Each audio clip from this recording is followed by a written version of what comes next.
If you struggle with OCD, you probably know that feeling. You're stuck in your head, stuck analysing, stuck looping, stuck trying to figure it all out to get that right answer. And the more you think, the worse it actually gets, because OCD isn't just a thinking problem, it's a nervous system problem. And when your body is constantly in fight or flight, your brain does what it's designed to do. It scans, it checks, it analyzes, it problem solves, it obsesses. So here's a question that might change everything. What if the fastest way to break an OCD spiral isn't more insight, but actually movement? Not to distract yourself, not to pretend that you're fine, but because movement sends a powerful message to the brain.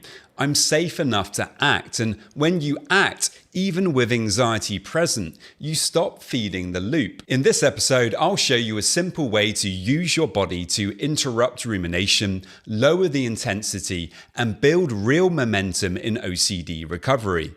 For me, when I was really struggling, I would constantly be feeling awful in my body. The level of anxiety, that kind of feeling of anxiety in the muscles, in the stomach. Sometimes it would be very much getting stuck in the head with the thoughts and ruminating for hours at a time. What happens when we do that is actually we're releasing a lot of stress hormones into the blood. The sympathetic nervous system, the fight or flight system, is activated.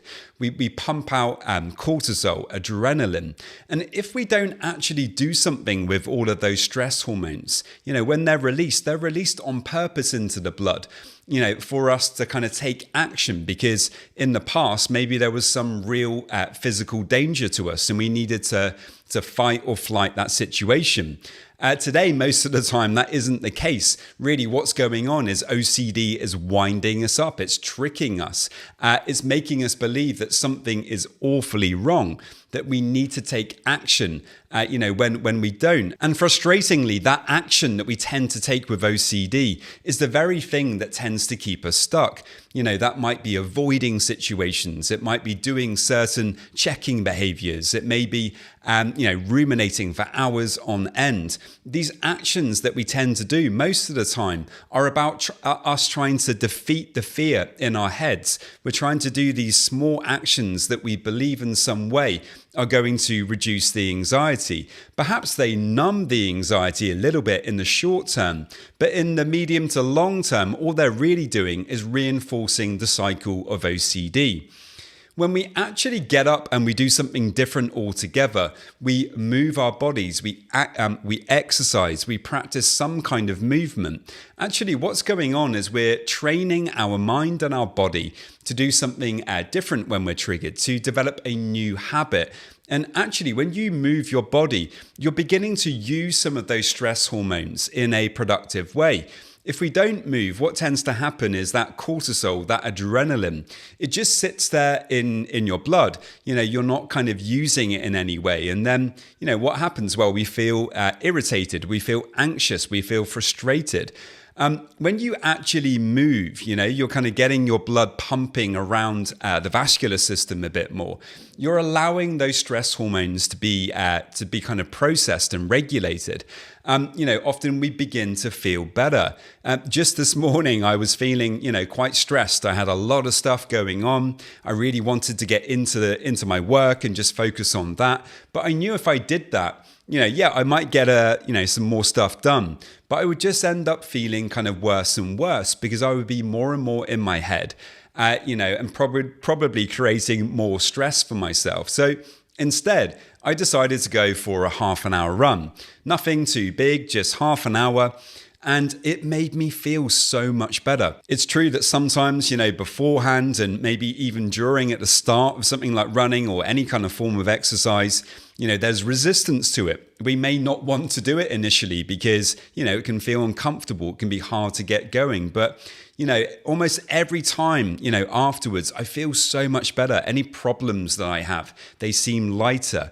Any difficulties that might be coming up that day, well, maybe I can see them from a different perspective.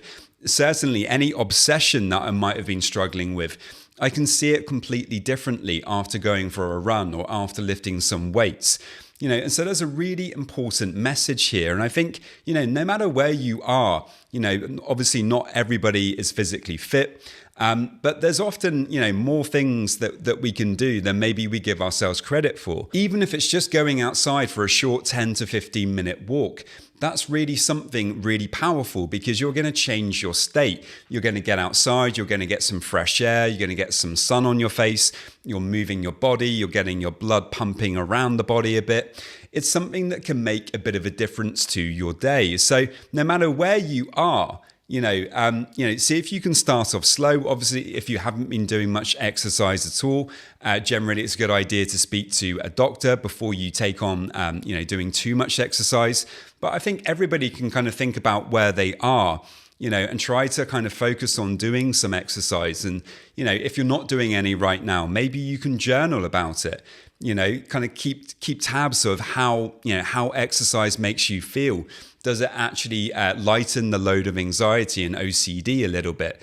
I think for most people, it often does. And there's so much research really backing this up right now. There was a meta-analysis from the South Australian University that came out 2 years ago now. And they really showed that actually for anxiety and depression, a prescription of exercise can be, almost as beneficial or in some cases more beneficial than medication for these problems. And so that's incredibly encouraging. Now, of course, I'm not saying that anybody should stop their medication. Obviously, if you're taking medication, it's really important that you continue with that. But it's very encouraging that there are things out there like exercise that, do offer, similar benefits when practiced in a responsible and healthy and positive way.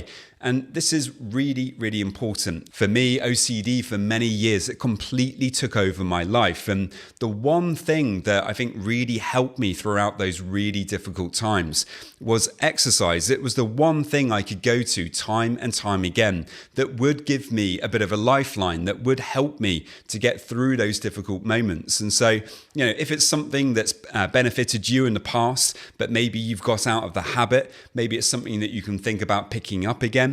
If it's something that you haven't really done that much of, but you're curious, maybe you can head down to a local gym and speak to them about how you can kind of take some steps forward with this in a healthy and positive way.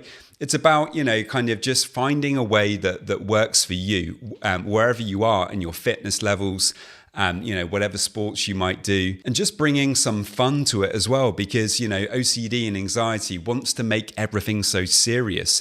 And I think that's a huge part of the problem when we're taking it so seriously all the time. This is when we wind ourselves up and we listen to the thoughts too much. Really, as much as possible, it's about trying to bring a bit more of a kind of playful spirit to things. And again, sport and exercise can help us with that. If there are activities out there that you really enjoy, for example, maybe it's not just about aerobic fitness or strength, but actually it's about an activity that you enjoy that brings you into the present moment. Sports can be really great for that.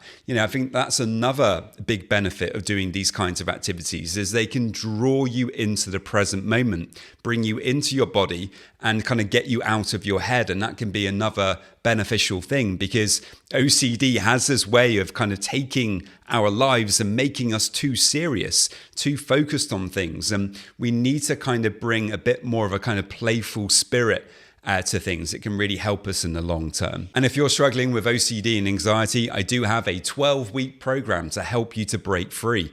It's based upon my own personal experiences of struggling with OCD for many years and the work that I've done over many years now as well to help people to overcome it. If you're interested in finding out more about that, you can by heading over to my website, robertjamescoaching.com. There's a link in the show notes. Many thanks, and I'll see you next time. This video is for education only. It's not therapy or medical advice. If you're struggling, please speak with a licensed mental health professional.